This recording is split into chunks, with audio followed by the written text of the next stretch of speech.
On the day of my wedding to Chu Xue'an, a ragged woman burst into the hall.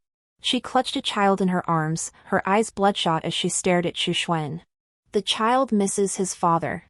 That's why we came to the capital to find you. I'm sorry. I didn't know today was your wedding day. With that, the woman rushed out the door. My wedding became the laughingstock of the entire capital. Truthfully, I didn't care at all, because that woman was someone I had sought out myself. For I had been reborn, and I intended to tear away the mask of Chu Xue'an's wolfish ambitions. On my wedding day, the streets were lined with 10 miles of crimson decorations. Adorned in a phoenix crown and bridal robes, I was the unrivaled center of attention. I was Xiaoxing, daughter of the Xiao family, the capital's wealthiest merchant house and foremost tycoons. My parents shared a deep bond, steadfastly honoring their vow of lifelong fidelity. Thus, our family remained small. I had an elder brother and a younger sister. My younger sister was still young, living carefree days. Thanks to our parents' devotion, we both eagerly anticipated finding our own life partners. By the time I reached the age of coming of age, suitors practically wore out our doorstep. Our status here was both a blessing and a curse. With so many choices, it was hard to discern who was truly sincere. My parents, concerned, repeatedly tested these suitors. Ultimately, they chose the concubine-born son of the Minister of Rights. His mother, the daughter of a disgraced minister, had endured great hardship in exile. Only after the late emperor's general pardon did she manage, through intermediaries, to return to the capital. Somehow, she caught the minister's eye, resulting in his concubine-born son, Chu Xue'an. The trials my parents set for him seemed harsh even to my eyes. Yet he passed each one. Back then, I truly believed this was love. I thought he was deeply in love with me. He told me of a year when heavy snow fell, freezing the land. I set up a soup kitchen outside the city gates, saving many lives. In his heart, I became like Guanyin, the savior of suffering. I believed him. Yet as he lay dying, his face twisted in fury, he accused me of humiliating him. He demanded why I was born with everything, while his wife and child had to rely on charity porridge to survive the bitter winter. Ha! Was saving lives my crime? Now, beneath the crimson veil, his face is twisted with hatred. I never imagined that after being ground to death, I would be reborn.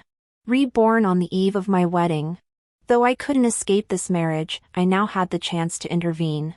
In my past life, Chu Xue'an's wife and child, raised far from home, were mistreated by his clan. They packed their belongings, fearless of the long journey, and came to the capital seeking him. That was already the day after the wedding.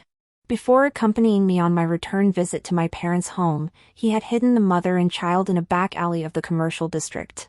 It was a very hidden spot. So this time around, I sent people ahead to help the mother and child get a ride. Sure enough, they arrived on time.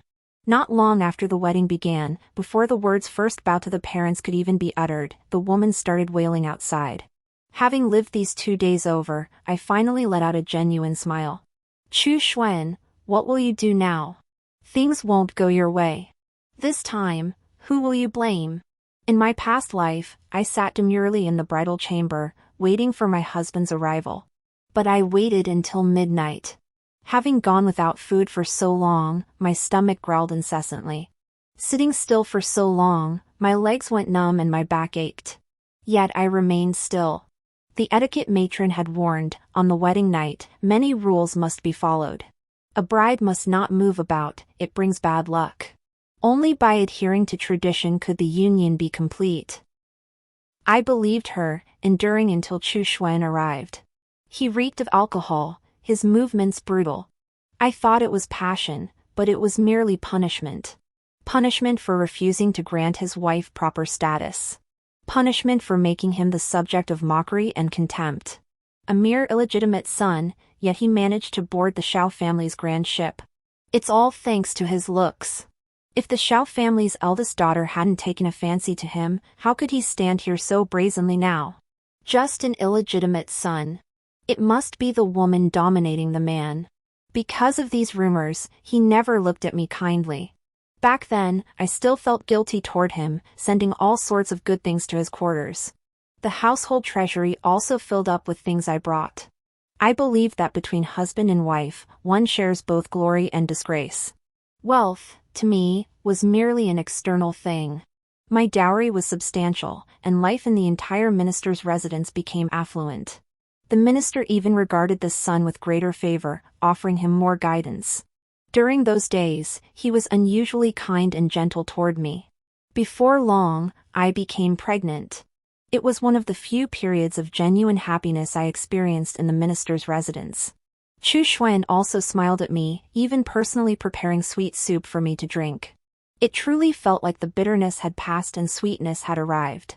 But the good times were short-lived. Before the child could take shape, it dissolved into a pool of blood.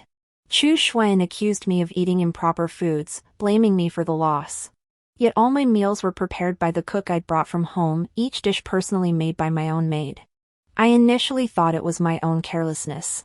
Only as I lay dying did I learn the truth. It was the sweet soup brought by my husband that caused the miscarriage. I suspected many people, but never once suspected him. Even a tiger doesn't eat its own cubs. I could never have imagined Chu Xue'an capable of such cruelty. After the miscarriage, I sank into deep melancholy, my health failing to recover. The physician said the potency of the poison had damaged my very foundation, leaving me barren for life. My standing in the minister's household plummeted. To stabilize my position, my mother-in-law adopted a child for me. The child was young, about the age my own child would have been had it been born safely. Those eyes were strikingly similar to Chu Xue'an's. I believed it was a gift from heaven. Naturally, I poured all my affection into this child. Only later did I learn the resemblance was because this was Chu Xue'an's child. Lin Yuan cradled a child, likely around 3 years old. Though covered in grime, the child's round, chubby face still managed to smile. Mother and child weren't living miserably. With Chu Xue'an's financial support, they enjoyed modest comfort. But she knew Chu Xue'an's status, knew she deserved better. Greed knows no bounds. Knowing she deserved more, how could she be content with her present circumstances? So, after a few words from her clan, she set out with her child to find her husband. Who knows which bastard fathered this child? How dare you claim this child's father is an official? The clan spared your life. Why can't you live peacefully? Why chase daydreams? Your father was a criminal. His misdeeds nearly ruined the entire clan. We spared your life out of sheer mercy. At that moment, Lu Yuan remained silent. When the clan members fell asleep, she stole the clan chief's money and fled with her child. The clan chief merely sighed and let the orphaned mother and child go. They had done all they could. No one was obligated to support them. Especially since she was the daughter of a criminal. The fate of this clan was no better. After my death, Chu Xue'an deceived my parents, using the news of my death to provoke them into coughing up blood, leaving them too weak to manage the family business. Taking advantage of my eldest brother's absence while serving in the army, he seized control of the Xiao family's enterprises, amassing great wealth. He then offered these riches to the second prince to fund his troops, plotting rebellion. Her wolfish ambitions were laid bare after my death. Later, they seized Liz Ho, proclaimed themselves rulers, and lived in luxury. The Xiao family, however, was branded as rebels and executed by the authorities. Poor my eldest brother, who never married. Poor my youngest sister, who never reached her coming-of-age ceremony. In less than 5 years, not a single soul of the Xiao family survived. The Lin clan, lacking any real power, saw its members either killed or maimed. Those who lived were reduced to slave status. What did I do wrong? What did the Xiao family do wrong? What did the Lin clan do wrong? Is it because we didn't serve them with utmost devotion? How laughable! How utterly laughable! Now, Lin Yuan kneels on the ground, her voice filled with sorrow. Tears glisten on her delicate face, ready to fall, evoking pity. Chu Lang, I truly had no other choice. Our child missed his father so much, we came to the capital to find you. He's still so young. Hearing all those unspeakable things day after day, he wept constantly. He isn't fatherless. Her eyes bloodshot, she gazed at Chu Xue'an in his crimson robes and bowed her head in apology. Forgive me, I didn't know today was your wedding day. Beneath the veil, I could see Chu Xue'an's fists clenched tight. What? Are you going to pin this fault on me again? But this lifetime, how could I possibly let you have your way? Chu Xue'an, between us, there's still a score to settle. Let's see who outplays whom. Lin Yuan rushed out carrying the child, moving swiftly. To travel day and night from a small county town to the capital, one must admit, she was remarkably resilient. The child's wretched cries reached Chu Xue'an, who finally couldn't stand it and chased after her. Before leaving, he offered me a soothing word.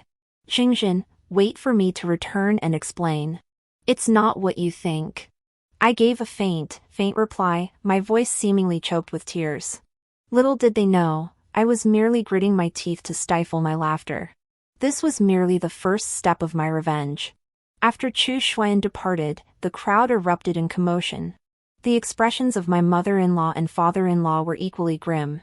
My father-in-law had favored Chu Xue'an's mother, but never cared for this illegitimate son. The distinction between legitimate and illegitimate offspring was crystal clear in his mind. This marriage had only been valued because of my status. My mother-in-law felt it even more acutely.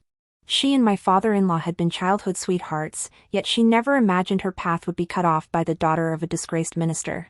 Her resentment ran deep, and she couldn't even bring herself to look at my father-in-law kindly. In my previous life, witnessing Chu Xue'an's contempt for me, she felt both sympathy and sorrow. Wanting to treat me better, she devised a plan to stabilize my position. But she and the Minister of Rights had grown estranged long ago, leaving her with little power. Even her attempt to adopt a child for me ended up benefiting someone else. What kind of sense does it make for the groom to run off with another woman on his wedding day? Isn't this like being widowed while still married? Miss Zhao's days ahead will be tough, I'm afraid. Listening to the whispers around me, I curved my lips. This wedding was destined to become the laughingstock of the entire capital. But I refused to be a laughingstock. If I remained silent and obediently entered the Chu residence, that would be the true farce. Amidst the gasps of the crowd, I tore off my veil. Adorned in a phoenix crown and crimson bridal robes, the vivid red accentuated my painted features, rendering me breathtakingly beautiful. Who would have thought the Xiao family's daughter could be so stunning? If you ask me, that young man is utterly shameless, he can't even tell good from bad. If it were me, I'd never abandon such a beauty for some beggar. In my past life, these people didn't speak like this. When Lin Yuan formally appeared before the crowd, she too was adorned in brocade and silk, jewels and pearls. They said, "Lord Chu is truly blessed. He's tasted both the bold and the delicate, truly the fortune of a man who has it all. True devotion is rare in this world, Lord Chu commands genuine admiration.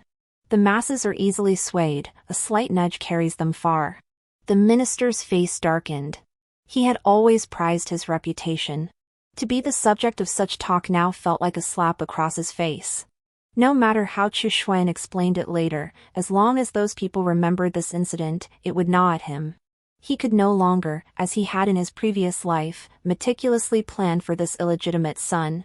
After all, back then, he too had sought to carve out a future for himself.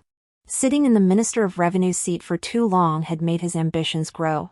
"Xiao, how could you remove the veil? This defies propriety." What a grand accusation. I feigned sorrow, Lord Chu, it happened so suddenly, I had no time to consider. What exactly is going on? Young Master Chu, do you have a wife elsewhere? Why was this never mentioned? If you wish to take her as a concubine, the Xiao family is not without generosity. My dear child, you misunderstand. This matter requires careful consideration. The minister forced a smile. My dear child, you should change how you address me. Why still such formalities? I shook my head. We haven't exchanged vows at the altar, nor signed the marriage contract. Xingxing hasn't yet married into your Chu family. Only after the altar ceremony, witnessed by family and friends, is the marriage contract sealed and presented to the heavenly court, that is the true marriage bond. But now, both families possess only the betrothal documents. The smile on the Minister of Revenue's face crumbled completely. In his eyes, I was a piece of meat about to be swallowed whole. How could I possibly escape? Besides, he didn't believe I'd dare break off the engagement, even if Chu Xue'an had done wrong. A wife follows her husband, he was certain I'd swallow this silent humiliation. Xingxin, my son made a mistake in this matter, but the affection between you two is genuine. Complete the formalities, and then your conflicts will be your own business. As the saying goes, couples quarrel at the bedhead and make up at the bedfoot. You know how deeply Chuwen cares for you. Your father's trials nearly skinned him alive. I offered a faint smile, maintaining the utmost composure. What I desire is a lifelong union with one partner. My father made this clear long ago. Had he openly admitted another love before this marriage would never have been possible. Since Chu Xue'an deceived me first, this marriage is null and void. Having lived this life twice, I couldn't possibly stay here. So what if I'd be hard to marry after breaking off the engagement? The Xiao family could support me. I wasn't bound to be anyone's wife. Knowing the outcome would be tragic, why should I charge headlong into it? I wasn't foolish. Once back at the Xiao residence, I'll have plenty of energy to bring them down.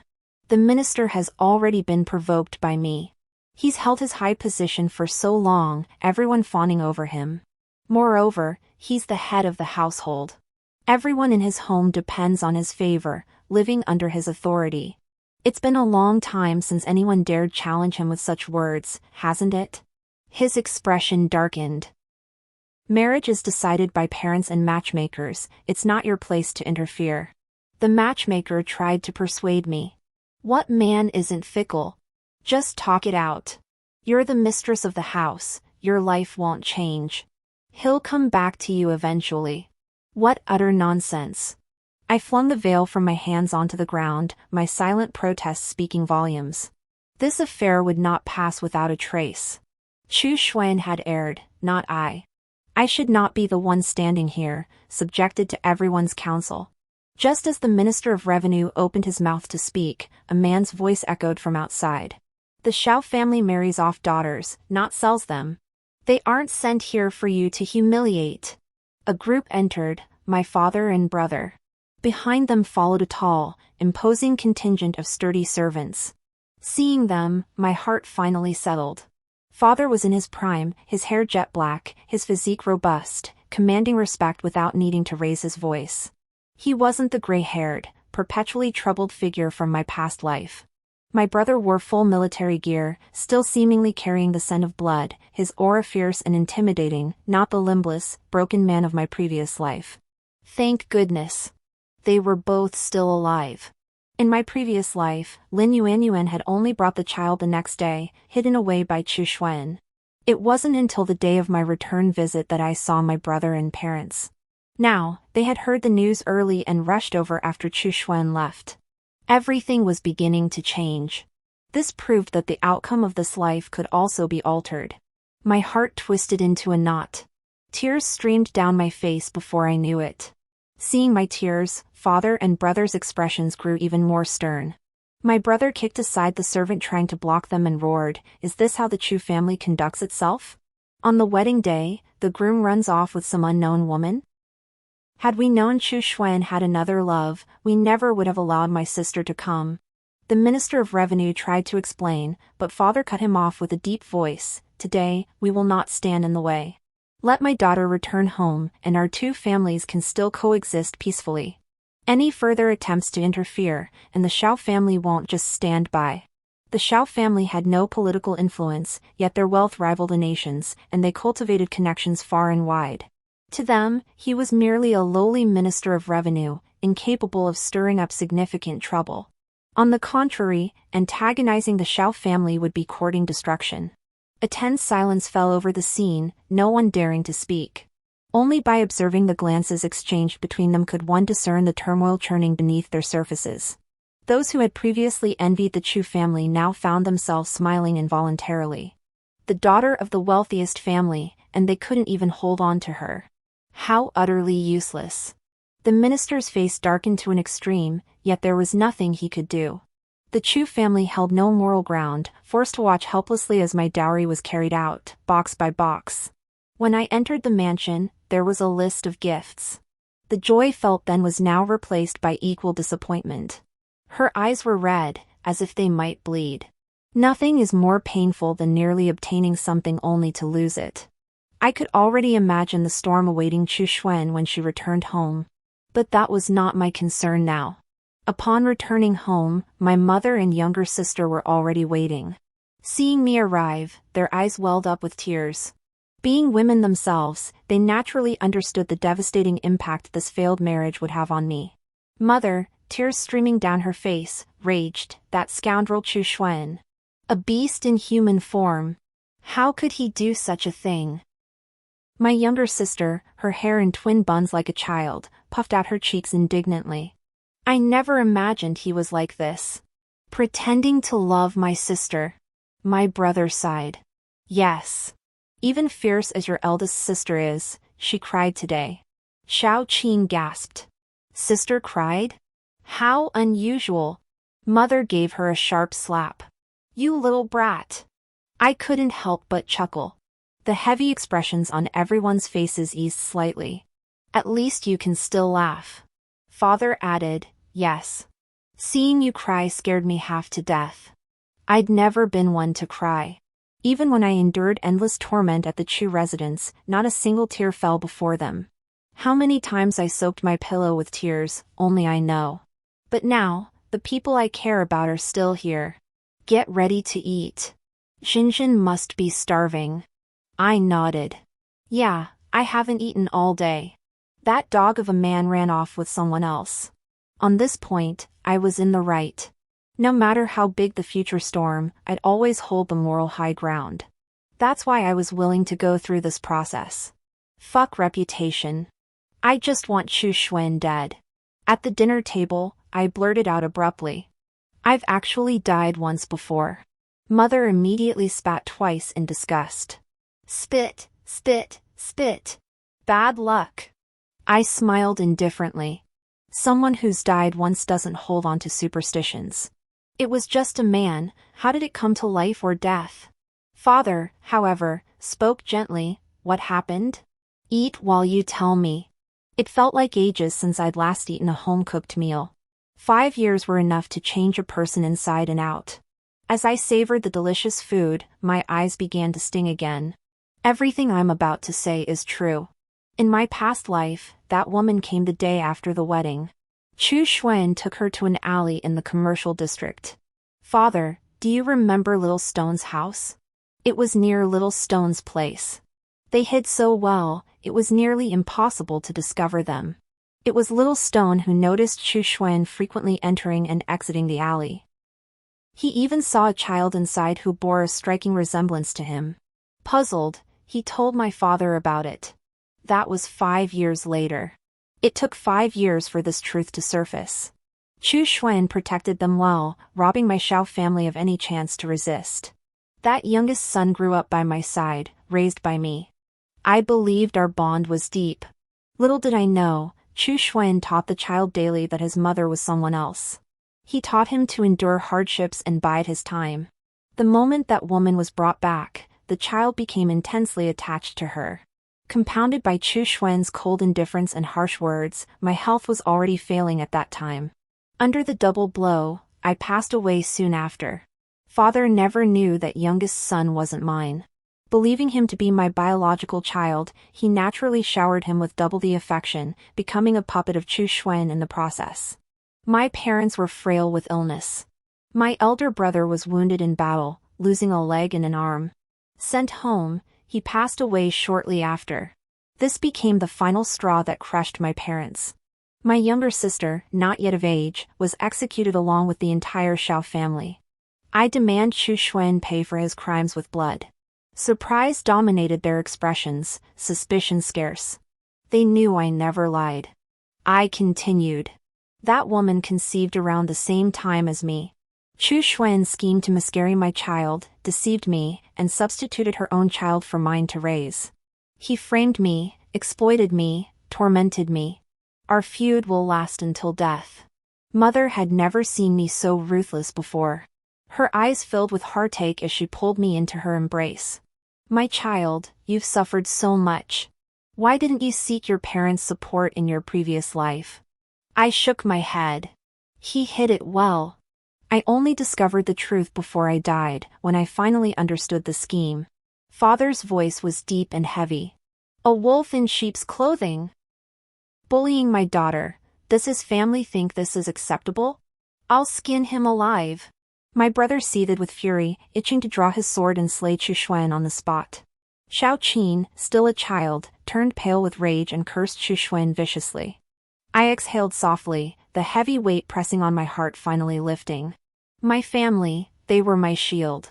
Only they could truly stand by me and help me seek justice. Having lived this life twice, if I couldn't even trust the family who loved me most, then I truly would have been changed by Chu Xue'an. I know love and hate clearly. I won't lose the ability to love because of what he did. Father thought for a moment and said, "This is a serious matter.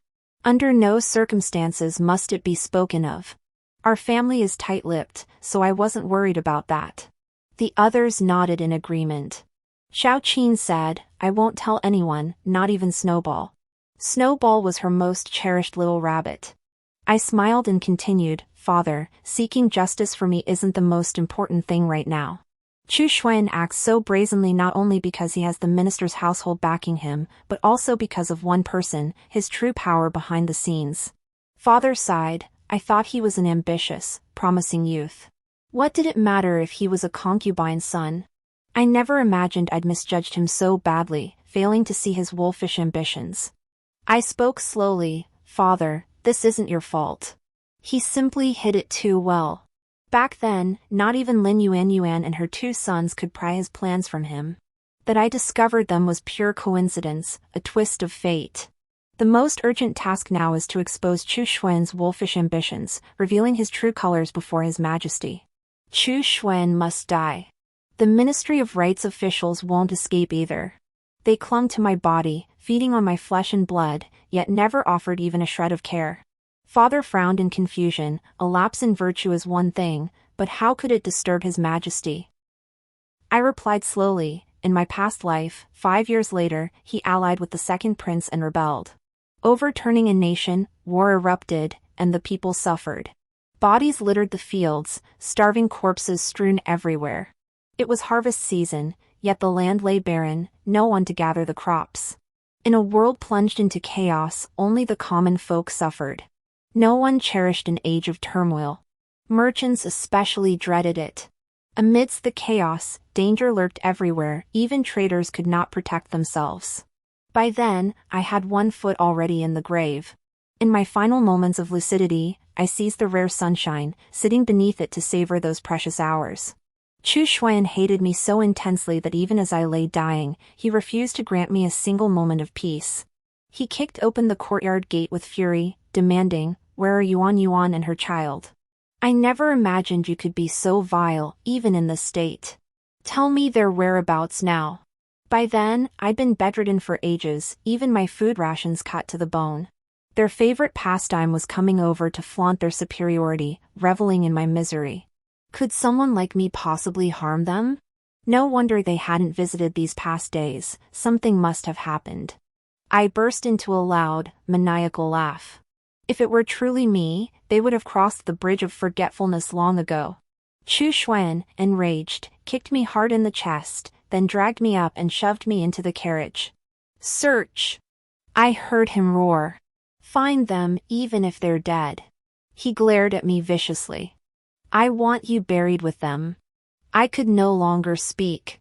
My chest ached numbly, my mouth filled with the taste of blood. I knew my time was coming. The carriage raced forward, jolting me nearly unconscious. It was then, at that moment, that I learned the hidden truth. They had been conspiring together for a long time. Plotting for years. Plotting, raising an army, finding the perfect moment to rebel, all took time. And what I knew confirmed it, they were already in cahoots. Father's face darkened. "Is this true?" I nodded. Mother said, "Then it's no wonder.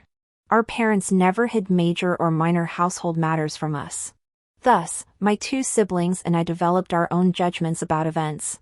Father remarked, "Recently, the second prince has been discreetly courting favor among the court officials.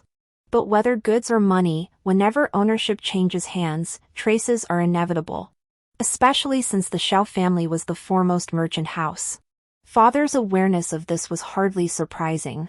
The late emperor was advanced in years and had numerous sons. The crown prince, being the eldest legitimate son, was designated heir early on. The other princes remained largely uninvolved in court affairs. The second prince was one such figure. His mother, deeply beloved by the emperor, secured him a position in the prosperous capital. Yet this small favor ignited his greed. Why couldn't he sit where the crown prince sat? Thus, he found common ground with Chu Xue'an. They conspired against the heavens. Then let's seek concrete clues. I refuse to believe they can pull off such a grand deception. Wherever there's contact, there must be traces left behind. Only by uncovering evidence convincing enough to sway the current emperor could Chu Xue'an and the second prince be brought down. Truthfully, the crown prince should be our strongest ally at this juncture. Yet we remain strangers to him, unaware of his character. We dare not approach lightly. Our plans must unfold gradually. Father remarked, "One thing puzzles me, both men are far from virtuous. Why then is their alliance so unbreakable? The current emperor is the second prince's father, the crown prince is his own brother. If he could strike down his own father and brother, why does he place such trust in Chu Xue'an? The same goes for Chu Xue'an. If he cares little for the life of his own flesh and blood, why would he entrust so much to a stranger? After both were enfeoffed as princes, they co-governed the realm. Their relationship was remarkably harmonious. After settling Lin Yuan, Chu Xue'an spent a tender moment with her before returning home just as dawn broke. After their intimacy, the expression on his face softened considerably. Truly, she was the one he had fallen for, only she understood him so deeply. Though she had endured many injustices now, he would repay her someday. He had assumed everyone was still asleep, but unexpectedly, the mansion was ablaze with light. A servant, his face bruised and swollen, approached. "Young master, the master summons you to the ancestral hall. Father is awake already? He hasn't slept all night. The gatekeeper told him you'd returned, so he sent me immediately." "All right, I'll change clothes." He was still wearing his wedding attire. After all the running around, it had become dirty and wrinkled, no longer as vibrant as before. "Master, you should go directly. The master is furious." "MHM. Chu Xue'an headed straight there, asking along the way, "How is that woman now?" The servant remained silent. Chu Xue'an frowned slightly, pushed open the ancestral hall doors, and stepped inside. "Kneel." The moment he entered, he faced the blazing fury of the Minister of Rights. Sleepless nights had etched dark circles beneath his eyes, his fury raging like a storm. "Have you swallowed your Confucian teachings whole? How dare you commit such vile acts, worse than beasts? Secret trysts. And now you've produced a child? On your wedding night, you abandoned your guests, casting all dignity aside." Chu Xue'an knelt obediently, yet his spine remained rigidly straight. The minister's rage boiled over. "Bring the family whip." The cane lashed out, a single strike tearing open his flesh. Chu Xue'an knelt in agony, cold sweat beading on his brow, yet he still protested. Yuan is kind-hearted by nature. She never harmed anyone, yet her parents dragged her into this, exiling her to the frontier. She never harmed anyone. Father would understand me. The minister's most cherished woman was also the daughter of a convicted traitor. He could only sigh. Father loved mother. Would he hesitate because she was the daughter of a traitor? The whip raised in the minister's hand fell limp. He tossed it to the ground with a sharp clatter. "You were too reckless." Ever since Chu Xue'an's mother passed away, the Minister of Rights had been at a loss on how to face his own child. Seeing him always reminded him of the woman he had deeply loved. Yet, he never imagined his son would follow in his own footsteps. Without the Xiao family's backing, your path ahead will be difficult. Moreover, she is the daughter of a traitor. Your career in officialdom will likely end here. Chu Xue'an shook his head. "You're letting concern cloud your judgment. But I have no regrets." Seeing his father's expression relax, Chu Xue'an immediately stood up and whispered 2 sentences into his ear. The minister's first reaction was to scan the surroundings. Only after confirming the area was empty did he speak in a deep voice. Silence. This is treason. Chu Xue'an curved her lips in a mocking smile. The Xiao family's power is immense. Having offended them this time, even if they claim nothing has changed, it's impossible. Since there won't be good days ahead, why not take a chance? The minister closed his eyes. Leave first. Let me think. Chu Xue'an bowed respectfully and exited the ancestral hall, his face darkening with fury. Is Xiaoxing still in the bridal chamber? The servant replied nervously, Young master, you'll know if you go see for yourself. The servant's evasive tone ignited his fury. He stormed into the bridal chamber, only to find it empty, the candles long burned out. Where is she? A maid stood trembling nearby. In response to the young master's question, the young mistress never came. Never been here? Even Chu Xue'an was momentarily stunned. Tell me everything. I won't punish you. Only then did the maid panic and kneel, whispering, After you left, the young mistress tore off her veil and said. What did she say? She said that without completing the ceremony, she hadn't truly married into the family and wasn't a member of the Xiao household. Her father and elder brother came with men to take her away, and... Speak! Chu Xue'an's face was as cold as frost, utterly ruthless. They also took all the dowry she brought. Only then did panic truly seize Chu Xue'an. He had believed Xiaoxing was already his for the taking. That was why, when he saw Lin Yuan leaving, he had chased after her without a second thought. After all, only the ceremony remained. She couldn't possibly leave, and the Xiao family couldn't let her go back. But he never imagined the Xiao family would break the rules. They actually took back a woman who had already been married off. And they took all the dowry, the very dowry he'd been using as leverage in negotiations with the second prince. How could she do this? Chu Xue'an panicked. From that day onward, I began meddling in the family business. In this era, women faced many obstacles in commerce. But none of that mattered. The trials of this life had hardened my resolve. That day, as I pored over the ledgers, a young gentleman appeared in the garden. A gentleman is like jade, polished and refined. It reminded me of that saying, a gentleman on the roadside, like jade, peerless in the world. Why do you favor ledgers over finery, young lady? Assuming he was a friend of my elder brother, I didn't retort. Instead, I replied coolly, why shouldn't a woman love ledgers? Men may serve in the imperial court or ride horses across the land. Why must women only love finery? The young gentleman flushed, bowed his hands, and said, Please don't be angry, young lady. I was presumptuous. He was rather thin-skinned. I smiled faintly, it matters not. The world is full of such people. The young gentleman hesitated, bowed once more, then turned and left. Only after he departed did I learn from father that he was none other than the crown prince. The very crown prince from my past life who, stepping into the fray at a critical moment, expelled Chu Xue'an and the second prince from the capital, sacrificing the city to secure the peace. Father had already secured the crown prince's backing, though he hadn't yet mentioned the matters concerning Chu Xue'an and the second prince. After all, the evidence was still insufficient.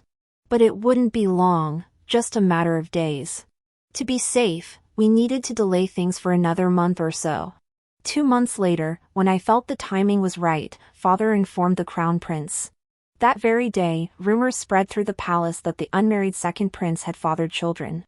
2 of them, in fact. The second prince acknowledged them both on the spot. Yes, that eldest son of Lin Yuan. People say he resembles Chu Xue'an, but in truth, he and the second prince are cut from the same cloth. That child is the second prince's flesh and blood. The younger son belongs to Chu Xue'an, or perhaps also to the second prince. After all, both men were Lin Yuan's husbands. 1 daughter and 2 sons, that was the bedrock of their alliance. That I learned of this hidden truth was thanks to Chu Xue'an dragging me into his carriage, where I witnessed quite a spectacle. At that time, Lin Yuan had already been brought to the Chu residence, so I naturally assumed both children were Chu Xue'an's. After all, both children bore resemblances to Chu Xue'an in their features. Yet the woman Chu Xue'an had frantically sought was found in the second prince's camp, blushing crimson as she hid in his embrace. When Chu Xue'an approached, they made no attempt to flee. Instead, the second prince rebuked Chu Xue'an, "Had I not arrived in time, Yuan would have suffered harm due to your negligence." Chu Xue'an, trembling with fear, dragged me out of the carriage and executed me before the tent. Truthfully, even without his hand, I wouldn't have lived much longer. Before dying, I heard the second prince call Chu Xue'an cousin. In that instant, everything clicked into place in my mind. Their mothers were sisters, one fell in love with a scholar official, the other was chosen by the emperor. What a stroke of luck indeed. That's why I had father investigate their familial ties and social connections. Once their respective networks were exposed, even the smallest link would reveal their hidden motives. Soon, detailed records of their interactions and associations were compiled. Shockingly, both had been intimate with Lin Yuan. Prescriptions from the herbalist and imperial physician's visit logs became irrefutable evidence. The second prince believed his actions were discreet. Since he had no overt dealings with Chu Xue'an, he naturally made no effort to conceal minor details. All of this became evidence for the court. When he acknowledged the existence of Lin Yuan and her son, he still considered it a trivial matter. What was so significant about adding another woman to his harem? Little did he know that investigating Lin Yuan would uncover her father's lifelong service to him. The troops he maintained in Lizhou were also exposed. Even if they hadn't grown into a formidable force, even if they numbered only a few thousand. But the armored soldiers, the imperial robes found in the second prince's mansion in Lizhou, and the smuggled official salt, all combined to form irrefutable evidence.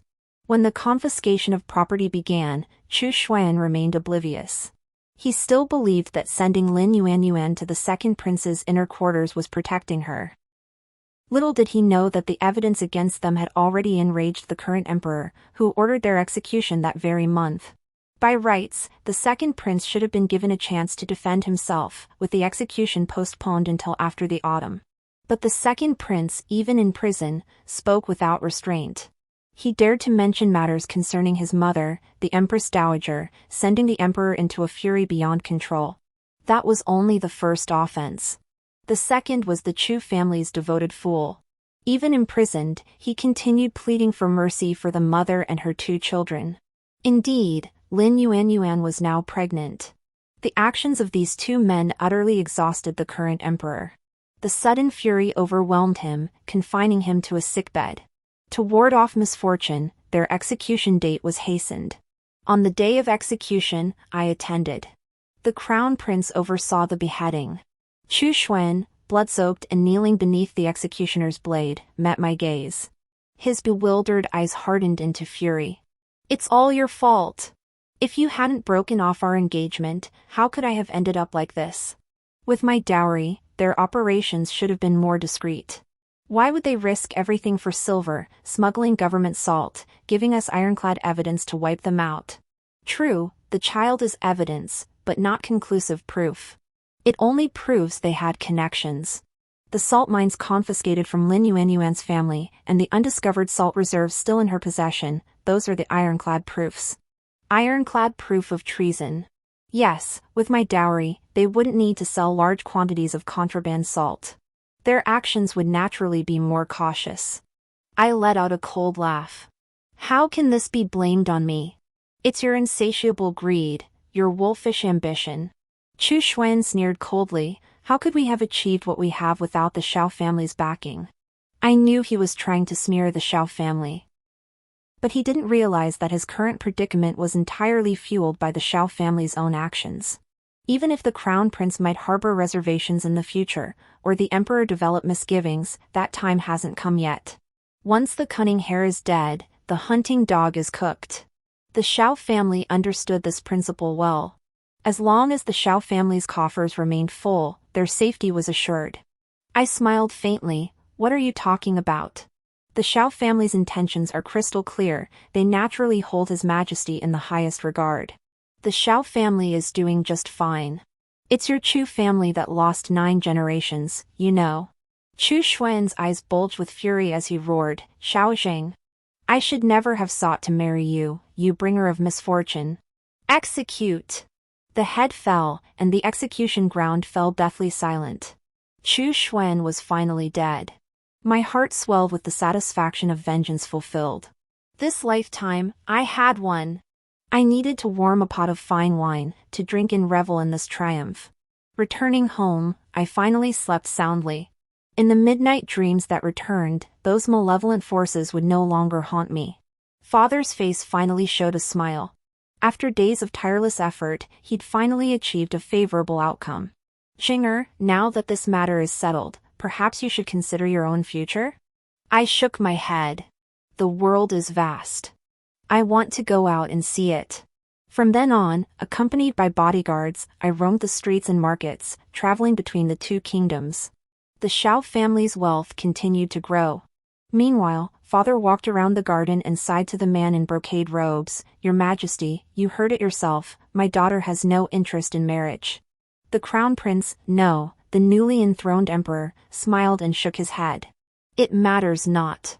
Seeing her live freely brings me contentment." The end.